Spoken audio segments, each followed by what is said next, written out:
you. I know you from the community, a fellow MVP, and you've been on the show before, and you've been in the industry for many years. Very eager to share your knowledge and very enthusiastic. So that's really great to see. This time around, you're going to talk about native writeback in Fabric, and that's something, we discussed in the beginning, it's something that has been attempted throughout the years of my service in BI, if you will. And now it's going to be fun to see how this is done in Fabric, and not to say the least about translytical tasks. How are they going to change the approach? And yeah, do you want to take over the stage? And then you're welcome. I will be on the chat as usual, off camera, but on chat. And I will attend to any questions that are there.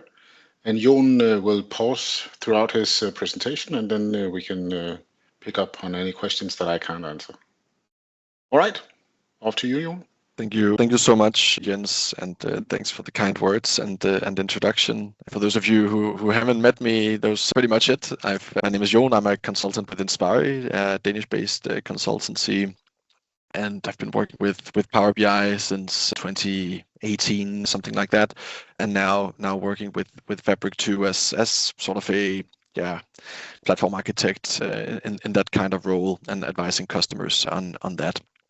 And one of the topics that's very dear to me is writeback in Power BI, and that was also the topic I made my debut on this user group last spring when I talked about Power Apps as a solution for writeback as one of multiple. Right, there's also third-party tools, and now we have a native possibility with Translytical Task Flows in Fabric, which is perhaps the most Power BI native solution we've seen yet. So I'm very excited to show you guys what that's all about. Just to give you guys an idea about what the next 50 minutes or so entails for you. This is the overall agenda. As Jens said, please do ask questions in the chat as we go. There might be a little bit of time at the end as well to catch any hangers, but every time we hit the agenda slide, I'll try and catch up if there are any questions unanswered. So please make it as interactive as you want. If you have questions, ideas, reflections, share them, and we'll try to discuss them. I do, however, have a bunch of stuff crammed into this presentation. There might be some things that I'll have to skip over a little if we deep dive on some parts. Let's see. The overall agenda, we're going to just cover what are translytical task flows. I've been saying the horribly difficult to remember word a few times. What are they? What do you use them for? Why would you use them? We're going to jump straight into showing you as a demo, a solution, what could it look like in Power BI? And then step by step, we're going to cover the components that a task flow consists of. How do you set it up? And spoiler alert, cooking show magic may occur, just to let you know that otherwise we won't have time to cover everything.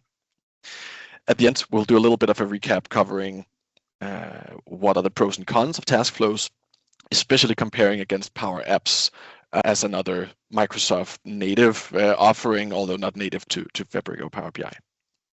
So that's the plan for today, and let's jump right into it and talk a little about what are translytical task flows. So translytical task flows are essentially a way of triggering Python functions from inside of Power BI. So the overall architecture of translytical task flows is not just a Python function. That's just one component of it, but the task flow as a whole is the notion of interacting with items outside of Power BI with these task flows, so that you cannot create an item anywhere that's called a translytical task flow. It's kind of funny, actually. There is not an item or a function somewhere that's called translytical task flow. The only place the word translytical task flow appears within Power BI is a setting you need to enable, but we'll get to that. But what it is the ability to trigger user data functions, Python functions built in Fabric from within Power BI, and often you would be interfacing the backend of your Power BI report, especially for writeback scenarios. But in fact, translytical task flows are not limited to this. You could use translytical task flows to communicate with external APIs that have nothing to do with the data underlying your Power BI report. So essentially, you can also just use Translytical Task Flows as a window out into the cloud. You can use it to interface anything that you could do with a Python script, Python notebook. But in our case today, we will talk about the write back use case and the solution architecture as such is like this. We have a backend that could either be a lakehouse, a warehouse, or SQL database that feeds data into, there should be maybe a semantic model logo in here, right? But it feeds into a semantic model with a Power BI report built on top, from which we can trigger a user data function that manipulates our backend. And that's what we're going to cover, these 3 different stages today. So why should you use them? I think it's awesome that we finally have a native extensibility feature here that does not require the use of third-party tools or additional licensing components. I mean, sure, you can argue that Fabric alone is another license complexity compared to simply using Power BI as a standalone tool, but at least within the realm of Fabric, this is a Fabric native write-back solution or extension solution, right? We don't need to worry about Power Apps premium licenses if we were to use Power Apps for write-back. We don't need to worry about any licenses for a third-party tool if we were using some kind of third-party write-back or extensibility tool. And as a consequence, we also get a simpler solution architecture. We don't need to worry about security in these third-party tools, security in our Power Apps. We don't need to worry about governance of those things. It's all Fabric, and we just need to secure and use and license items within Fabric. That's awesome. And then, of course, I think it's great that we're not limited to write-back use cases, but in fact do enable larger Python extensibility things here. And I will, at the end of the presentation, share with you a link to a great docs made by one of the Translytical Task Flow program managers, Sujata, who have some pretty great examples of which directions can you go with these task flows. But I think, honestly, we've only scratched the surface today. And I know that Microsoft just launched a competition just recently for the community of coming up with the most innovative ways of using Translytical Task Flows. You can go Google that, and I'm sure it'll come up. Let's show what it's all about, right? There's no reason to hide it. I have here a Power BI report in Fabric. It's built on a direct query semantic model, but we'll get back to that, why that's the case. And this is just using demo data. It's the AdventureWorks DB. I'm showing here sales by, well, truth be told, product category and product. And I've drilled down to product level and can see the number of units sold. And it's been a while since I refreshed anything here, so things are spinning. But I've just selected a random product here. And a very common use case, I think, for write-back, the most easy to communicate feature that people want to use write-back for is the case of adding an annotation or comment feature to your Power BI reports that works a little better than the built-in comment functionality on reports available here. So one such case could be that in this super simple sales dashboard, we want to annotate or comment as a sales analyst or a sales responsible, comment on the sales of these items, right? And that's what I've built a small Translytical task flow to accomplish. So the way it works here is that I choose an item that I wish to comment on. I can choose whether I want to comment on the product level of detail or on the product category. If I wanted to leave a comment for this entire category, I could do so as well. I can assign a score, and then I can say 16 units sold. That's great. More than last month, something like that, right? And upon putting my comment in here, the sort of little internal task flow validation now enabled my save button, and I can click this save button to trigger my user data function. So if I click this, you'll see it's spinning, and we'll talk pros and cons later, but you can see this is spinning for a little while. The first time a user opens a report and does this, it'll take a little while to spin, but we got a confirmation here, request submitted, the action was completed. I can see the details, a new comment was successfully added, and without doing anything, without refreshing the page, without refreshing the visuals, in my table down here, the comment was stored. I can go ahead and modify this and say that's quite disappointing, and drop the score to 1. Click save. This time it'll be much faster. and the result updates almost instantly. So there's a little bit of warm up the first time a user needs to have I guess it's because there's some resource allocation being done to the underlying user data function that needs to kick off the first time, and there's a little bit of wait to do that right. But I can log comments pretty fast from now on. The entire touring bike category is doing great. Save this, and I can now see I have both a product category and a product comment for this entry here. That's the basic functionality, and it's this basic functionality that I'll be demonstrating today how you can build. We will be showing pre-built samples and walk through how to do each step of the way so you can hopefully replicate it, especially if you're armed with the recording. And I have a handful of blogs on this topic that deep dive on this specific example, so you can use that as an example too. And then I hope that we have time to also show you a couple of slightly more advanced scenarios that I won't have time to fully elaborate how to accomplish, but at least give you a sneak peek of. So that's Translytical Task Flows in function. But just to show you the rest of the solution architecture, this was just the report, right? The button here, what that did was that it kicked off my user data function here, and I'll show you exactly what this code does and how you map it to your report later on. And the destination that we're reading and writing from is this DB, that SQL database fabric that I have created. All right. I don't expect there to be any questions yet, so I will just go through these next couple of steps before pausing for a question break. So, how do you even get started with Translytical Task Flows? And I mentioned to you, Translytical Task Flows is not one item you can create, right? There are a number of things you need to enable in order for you to even get started with this. You need to go into your Fabric admin settings in your Fabric tenant and enable user data functions, which is currently a preview feature. And you need to enable SQL databases in Fabric if you want to do it the same way I'm doing it here, although there's technically a way you can do it with warehouses too. So 1 is mandatory, 2 is optional. And just to show you where does this happen?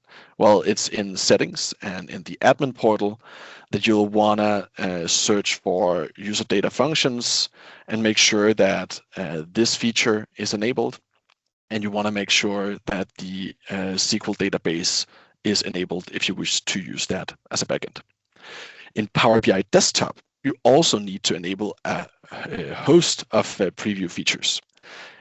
We can make fun of the number of preview features available in the Power BI Desktop at this point, but in my Power BI Desktop file here, if I go into Options and Settings, it's under the preview features pane that you'll find. It's loading a little slow. Here we go. This list is getting comically long, right? But you wanna enable Translytical Task Flows. If you want to use SQL databases as a backend, you need to enable Connect to Fabric SQL databases. And then not all input options for these task flows are created equal. It works best with the new slicers, which are also still in preview. So you'll want to enable the button slicer, list slicer, and text slicer visuals as well. All right, so there's a lot of stuff to enable, but I guess the most troublesome part is you'll need to make your admin convinced that this is a good idea if you cannot do it yourself. This, of course, you're able to do yourself. Then you need to pick the storage item for your write-back task flow. And I've mentioned it a few times that I prefer SQL databases in Fabric, but truth be told, there are 3 storage artifacts that we can use for this. We can use SQL DBs Fabric, we can use warehouses, and we can use lakehouses. Just to give you a little bit of insight into why I prefer SQL DBs in Fabric, lakehouses only allow you to write data to the files part of the lakehouse and not directly to the tables. That has the consequence that the write-back action will not feel as instant or as live for the users, because you need to, in addition to the write-back functionality, have some kind of process in place that takes whatever data is in your files and transforms it, loads it into the tables that your report builds on. It's possible, but there's greater latency. Warehouses, they allow writing to tables, and it's equally live as doing it to Fabric SQL databases as long as you're using a direct query connection. But there are certain limitations right now in the T-SQL layer of Fabric warehouses that make them suboptimal for this use case. And it's the same story if you're using Power Apps. There's a lack of enforced primary keys, there's a lack of identity columns, which means that you will need to write more custom code in your user data function if you're using warehouses. Whereas if you're using SQL DBs, you get a lot of stuff for free because there is almost, I think, full T-SQL support layer.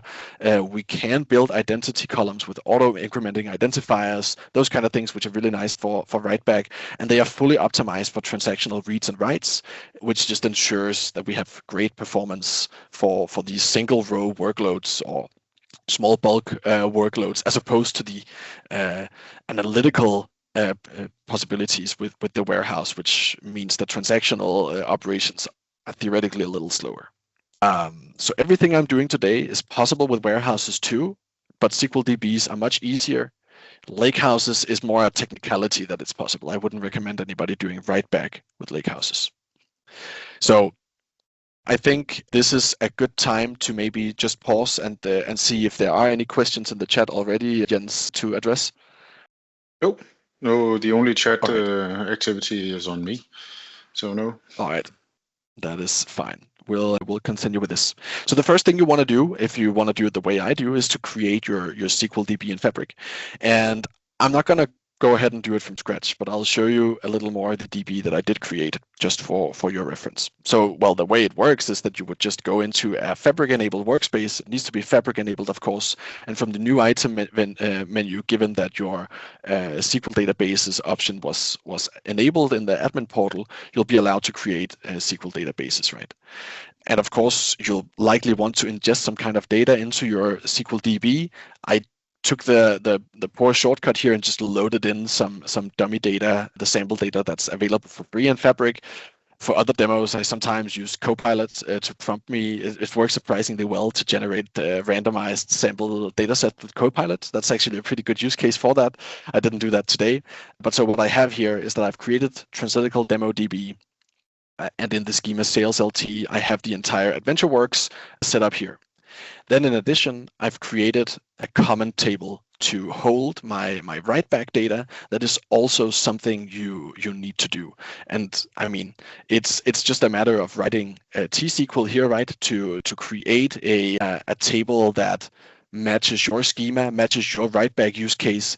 In my case, what I'm trying to accomplish here is something that makes write-back as simple as possible. So when I create my comment table here, I make sure that my comment ID is an identity column, which means that when I create new records in this table, I don't need to manually handle with my user data function how this ID is done. It's just going to be auto-incremented, started from one, incrementing by one every time a new row is inserted. This is an awesome feature.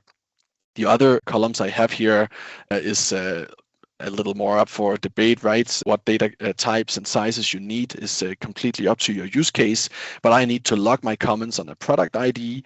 I also need to store a comment. I need to store a score, and then I want to store whether this comment was pertaining to the product or to the product category.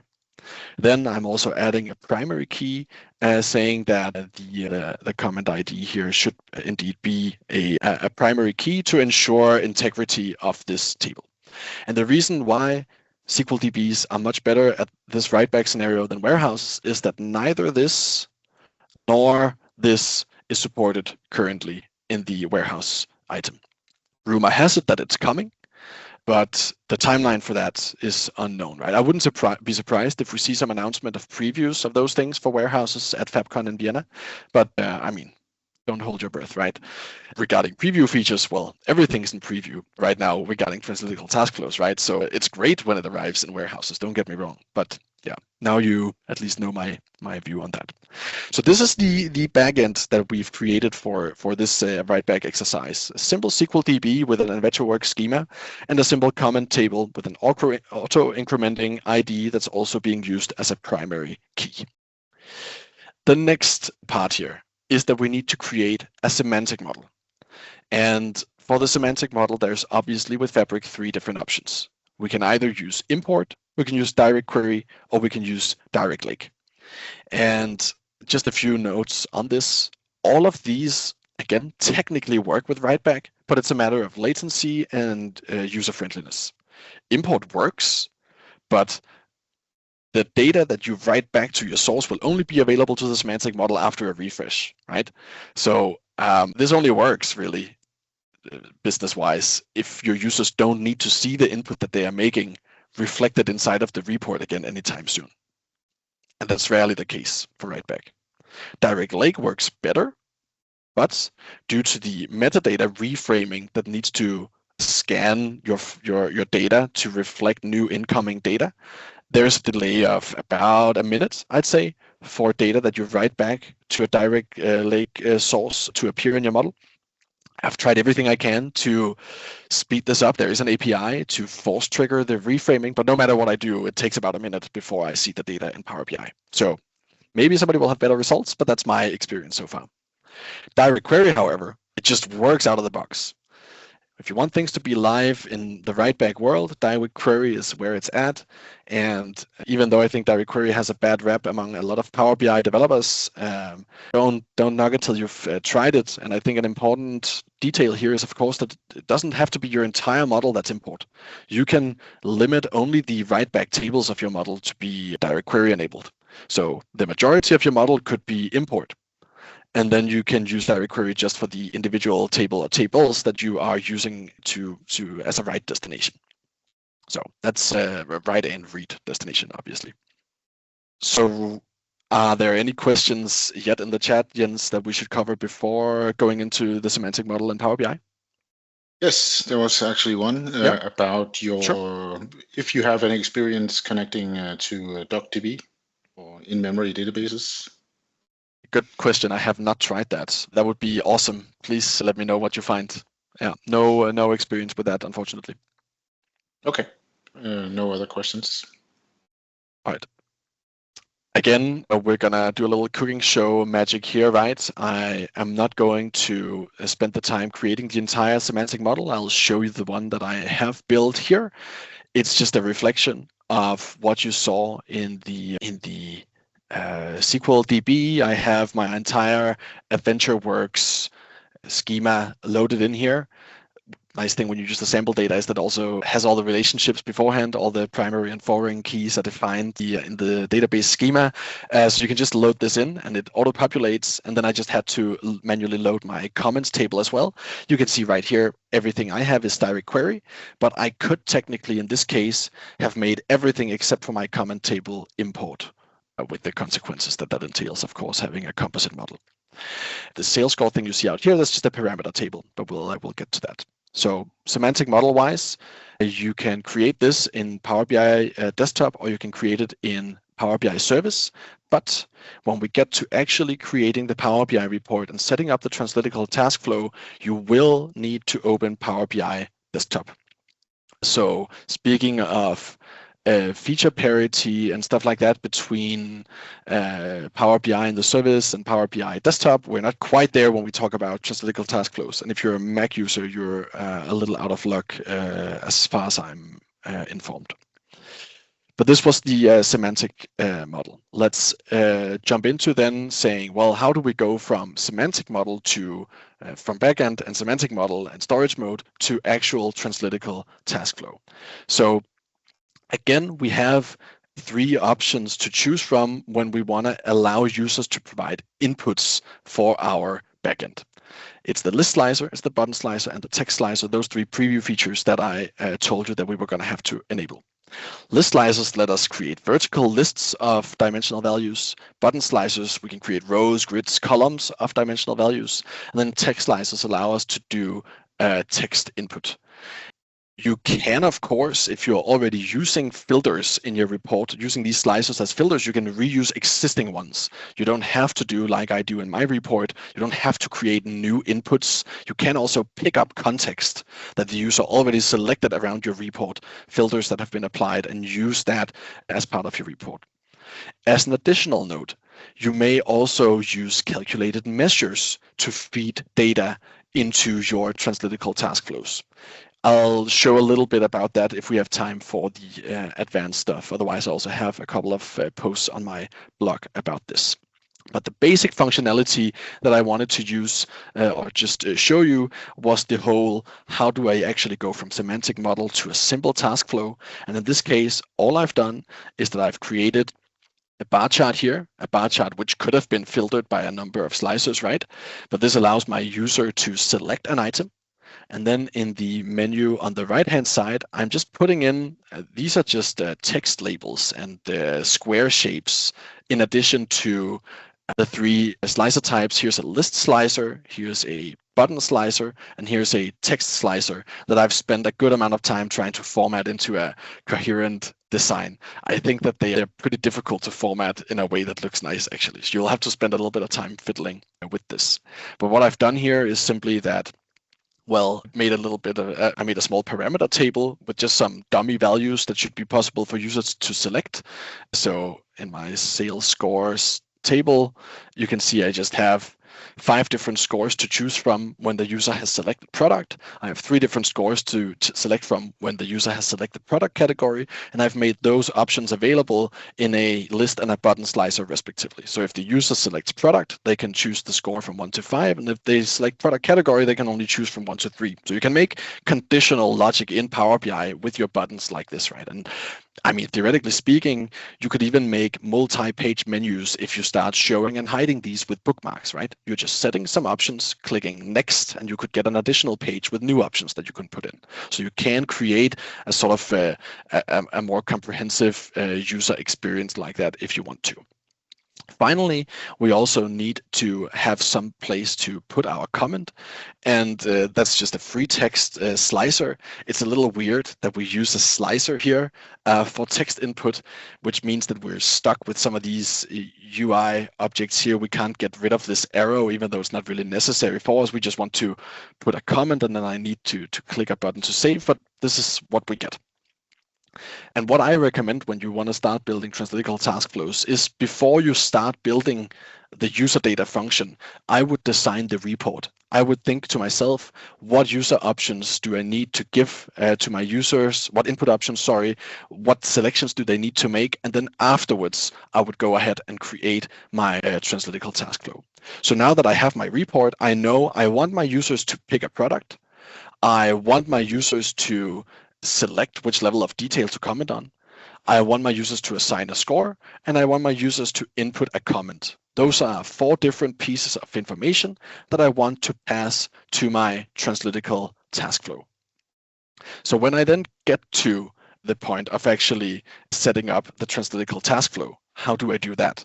Well, the first thing is you need to consider what are the parameters and the conditional logic that your users will need to interact with from Power BI. Hence why you need to start with Power BI if you ask me when setting this up.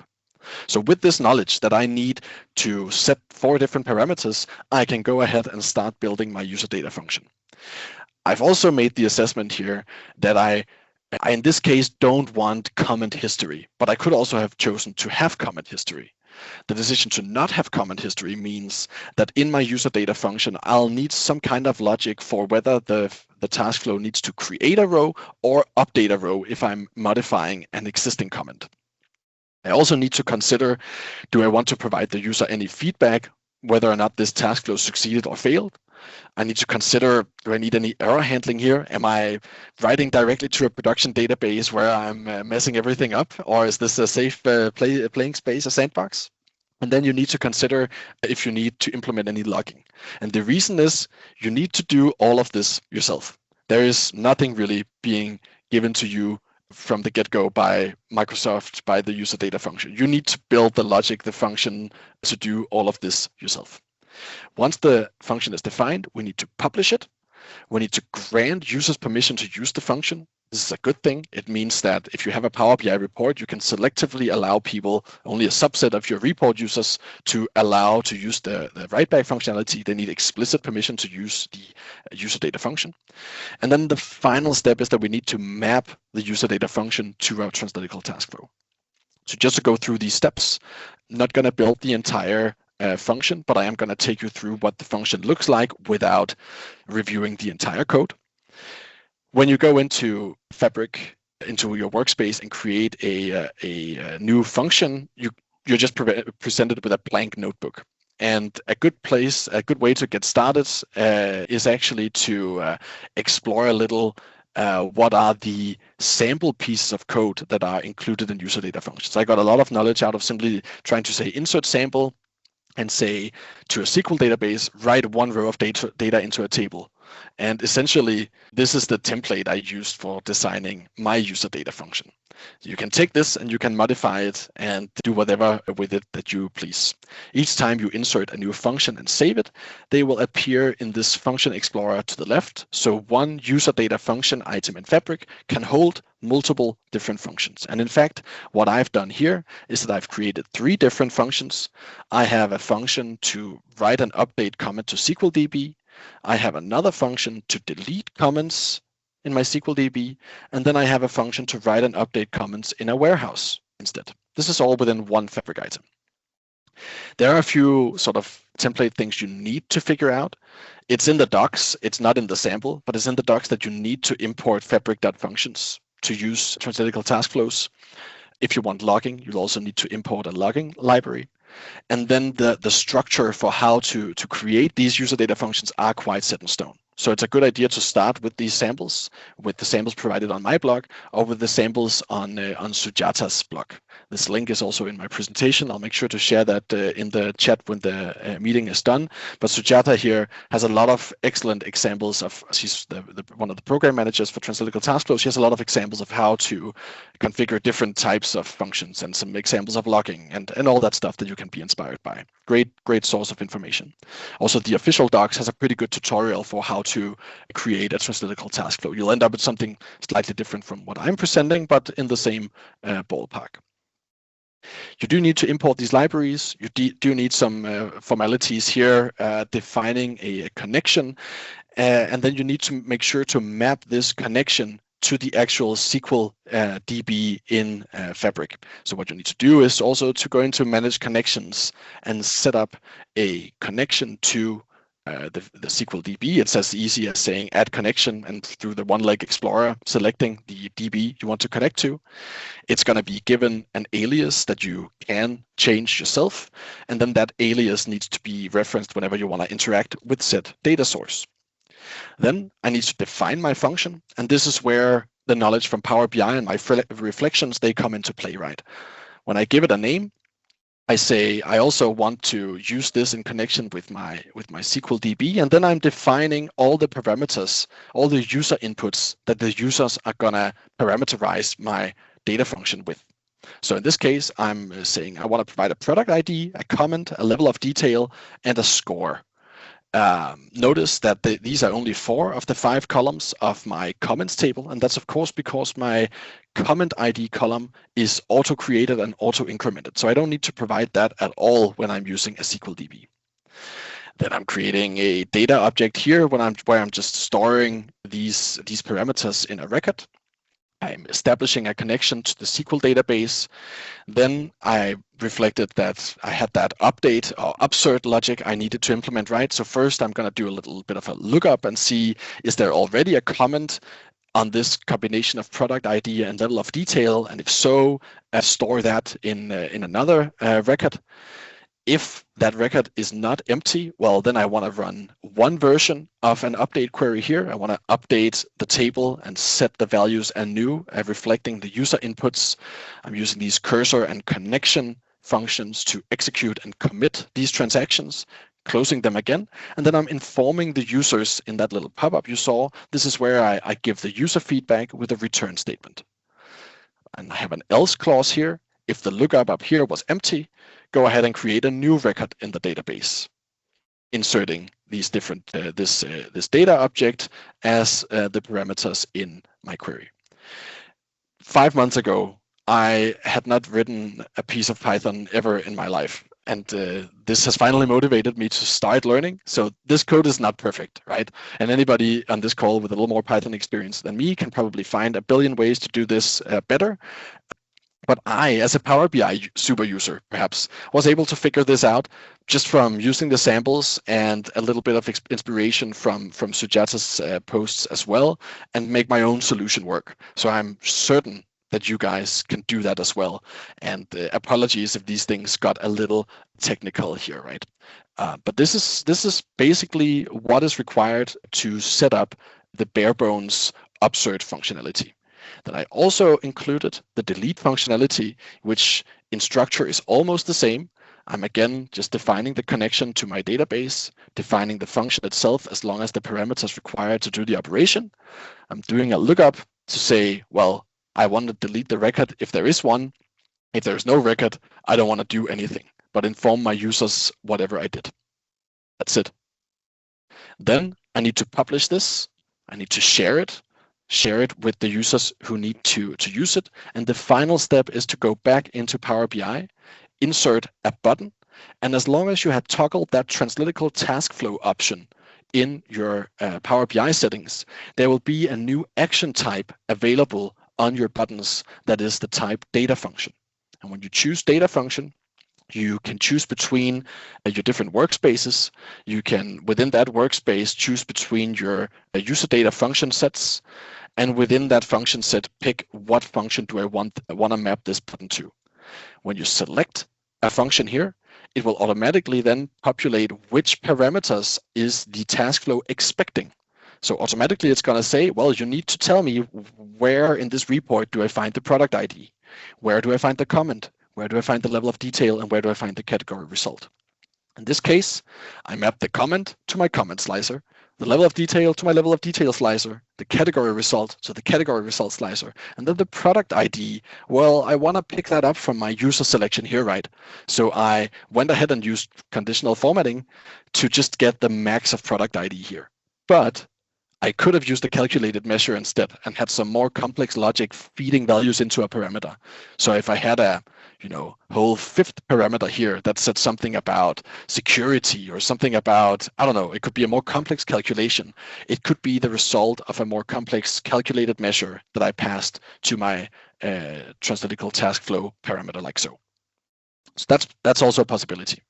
And those are all the building blocks that are necessary to build right back. I am now in a position where this button will trigger the user data function with these parameters, pass the information to the SQL DB, which will be read live due to my direct query connection and be reflected in here.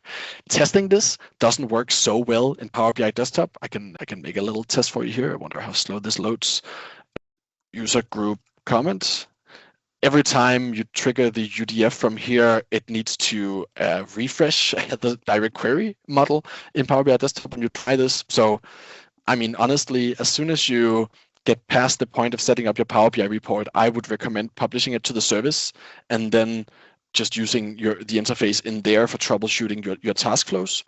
It's a pain in the ass to go back and forth between Power BI Desktop and the notebook, your Python code, because you'll have to wait for this every time.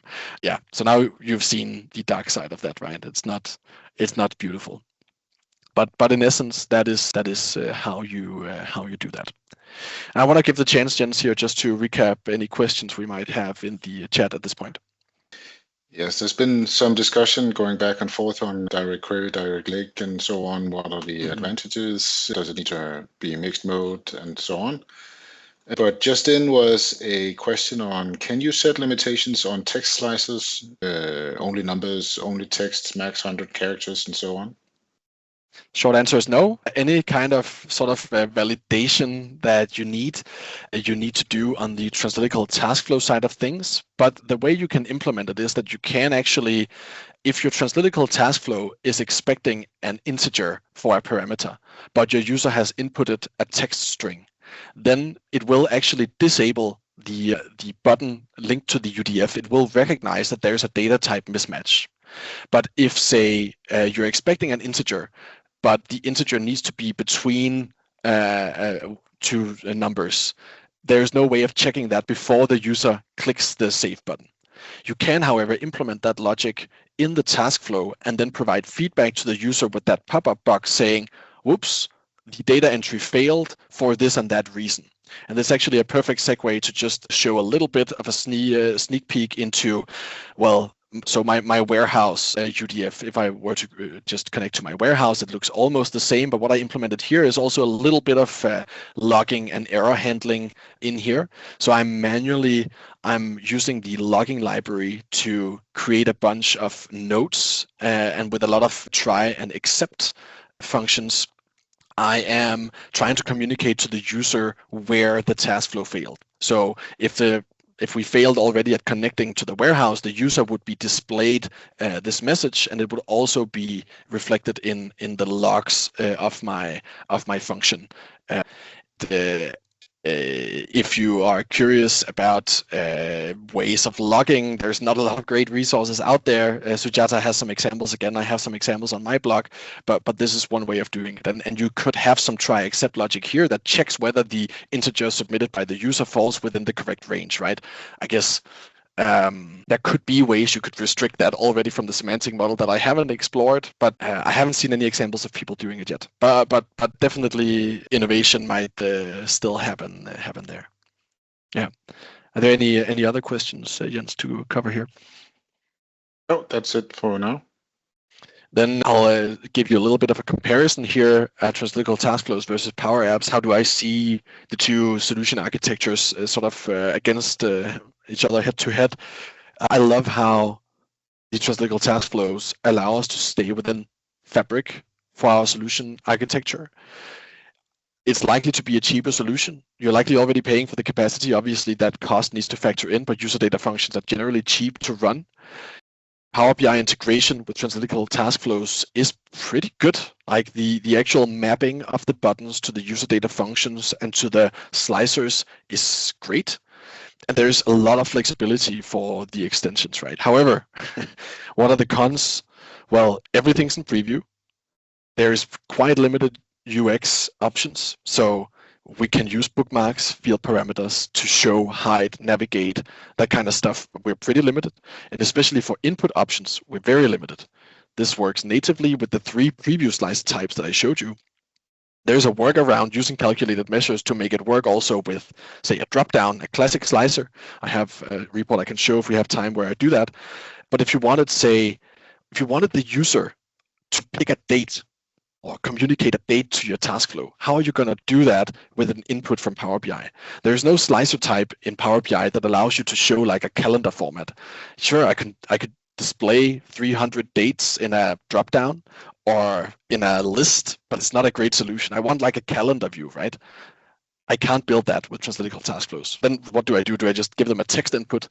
And then how do I force them, exactly like the question before, how do I force the user to input the data in the correct format? Oh, it's a whole different discussion, right? Power Apps, on the other hand, is way more flexible in those regards. There's a lot more input types. If you need complex UX or complex input types, I would go for Power Apps any day. And I would say that performance is slightly better. It depends. If you build a poor Power App, performance can be really, really bad and obviously not better. But in my experience, Translytical Task Flows can be a little slow, especially the first one that's being kicked off by the user. Repeated use is better, but in general, Power Apps can perform better if you know what you're doing. The cons of Power Apps obviously being that you'll need to license all of your end users with Power Apps premium licenses, which can be expensive. The integration between Power BI and Power Apps works, but it hasn't seen any love in the past 6 years. It's pretty bare bones. You can only send, there's a limitation of 500 records being passed from Power BI to the Power App. There are limitations with how good Power Apps is at refreshing the visuals inside of Power BI after the refresh action, the write back action, sorry. That it's not as seamless as task flows are. So those are my 2 cents on sort of comparing those 2 solution architectures. Are there any questions left in the chat at this point, Jens? Otherwise, I'll jump to the final part of showing some of the more advanced scenarios for input options with calculated measures. But yeah, just 2 in. Should a business user who uses Translytical Task Flow have a direct access to SQL in Fabric? Do you know how the access to the DB part is managed? Right. Does everyone with access to Power BI report get right access to the DB, or how does that work? Yeah, two great questions. So access is federated. Whoever creates the user data function is also the authenticating user against the SQL DB. And that's also why you need to govern pretty strictly which users you share this this user data function with. That's your way of governing access. So the short answer is the end users do not need, if you're using direct query to your SQL DB, you may have been granting them read access already, or maybe you're using service credentials, in which case you obviously want to avoid it, and you don't need to grant them read access directly on the DB for the data function to work. No, you do, however, need to grant access to the user data function, and you can control, say, I want only these 3 people out of my 25 users to have access to the Translytical Task Flow, and the rest will just not be able to press the button. So that's how you limit that. Okay, and then there's a question on consumption of CUs. Is that something you should even consider, or is it? Good question. If you're doing something crazy with your UDF, of course, it may reflect in your CUs. What I've seen so far is that the user data function itself is very, very cheap when all you're doing is updating single rows of data in the SQL database. I don't have numbers, but it's very cheap. The expensive part of this solution architecture is the SQL database, which is frankly, for some weird reason, quite expensive to run. So that is one argument in favor of the warehouse, is that SQL DBs in Fabric are more expensive to simply have running. There are some other blogs that discusses this, and people who know more about that than I do, but that's where I would be concerned, is the general consumption of your SQL DB more so than the task flow. Okay, so regarding licensing, if you're hosting on a capacity unit, can you write back with free licenses, or do you need a pro, or how does that work? That's actually a good question. I assume it works, but I am not 100% sure. I think it does not work in embedded scenarios, but whether a free user can use a task flow, let me try and research that, and there'll probably be a blog post in a few weeks. Good question. Okay. Yep. All right. If time permits, my question is, maybe you stated throughout your demos that you are logging from the UDFs. Where are you logging to? Can we see behind the scenes of that? Sure. As an end user, how do I monitor and manage those user-defined functions? So the way that works is not necessarily great. As I said, there's no built-in logging. You need to import the logging library and define yourself everywhere in your task flow. How do I want to log stuff? How do I want to use my logs and my error messages in my communication with the end user? The logs will appear inside of the specific function's historical log, in which you can, if this loads, supposed to take so much time, you can see that they are running in here, and you can see the logs that were created by them. Now I don't have logging on the SQL DB one. Let's see if there's something in here that we can see. There are no logs to show. Okay, I'm not sure why my logs are not showing recently. They should be. Maybe they clear them every once in a while. I haven't run this since before summer vacation and stuff, but they will appear in here, and that's the only place they will appear. I imagine you may be able to pull them out through some kind of API somewhere and store them elsewhere, but in terms of building your flow and troubleshooting your flow and seeing what's going wrong when users are using them, you'll go into your user data function and view the historical log, and if you didn't build in any logging, all you will see is the succeeded or failed status, and if you build in custom logging, you'll see the step-by-step logs in here.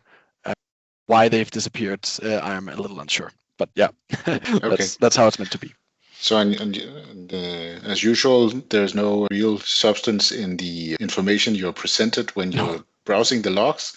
So you have to dig down deep in order to get into the actual information that you need. Yeah, and it's really annoying. And it's really annoying, and I will say it's impossible to debug your Translytical Task Flows without doing this. But actually, this little tip here of actually displaying the error messages and throwing exceptions does actually help tremendously. I had a really hard time making my connection to the warehouse work. There weren't any guides showing how to do that. And it was only when I implemented the logging that I realized that it had to do with my naming convention, that you needed to use 3-part naming convention when connecting to warehouses, which you don't need when you connect to SQL DBs. Stuff like that will become apparent to you when you start using logging. So warmest recommendations to implement that, but you do need to build it from scratch yourself, which is a hard learning when you're a Power BI user and not familiar with Python. Yes, Yeah. I'm sure. So no more questions as of now, and please. No more questions. Yeah. If you want to round off. I think I just wanted to show as the very final thing that it is possible to do drop downs, and then you can use calculated measures to pick up the values from your drop down. So all your regular filters will of course work. And then all that I wanted to say here at the very end was just thank you for listening. And I hope you'll connect with me on LinkedIn, or maybe visit my blog if you're curious about more sort of step-by-step tutorials on how to build the solution that you saw today. I think we're up to 5 articles by now detailing different areas of this, also including the whole warehouse connection and the and all the links that you've seen me show today. All of that will be on there. While I remember it, let me just share Sujata's excellent GitHub repo with the chat though, just to make sure we get that in the chat for everybody to see. But that was it. Thank you so much for listening, guys. I'm not sure if you have anything to round off, Jens, you need to say. Oh, there was just one question in the end. So just to wrap that up, these functions, they're only available in the service and not in Power BI Desktop, right? Yes, once the button is mapped to the Translytical Task Flow, you can edit it inside of the service, but you cannot sort of create the whole functionality from scratch within the service. Yeah. All right. Good. Thank you for a very thorough and very nice presentation, Jon, as usual. Great job. And I think there's a lot of kudos in the chat for you to go out and enjoy the day. So thank you, and thank you for all attending. Have a great day. Have a nice day, everyone.